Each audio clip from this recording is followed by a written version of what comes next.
In this video, I want to give you an overview of how the bandsaw works. We're going to be going into a lot more detail for adjusting the machine and using it. But for now, I just want to give you an overview of how it works. Now, the machine is unplugged, as it always must be if you're going to be getting inside and looking at things and touching them. So we want to stay safe. And just open these doors here, the guard doors. A bandsaw gets its name because the blade that it uses is always a continuous loop of steel. So a band of steel. You can see the bandsaw blade here. This is a 5/8 inch wide blade, which is quite wide. It's not really meant for cutting curves. It's meant for cutting, making straight cuts, and I'll show you that in a minute.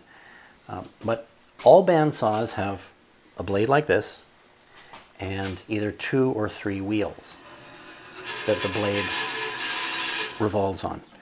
Some of the smaller bandsaws have 3 wheels. Another wheel would be out here, but by and large the stationary floor models have just the 2 wheels. The blade also is supported. It's supported in this case by some bearings.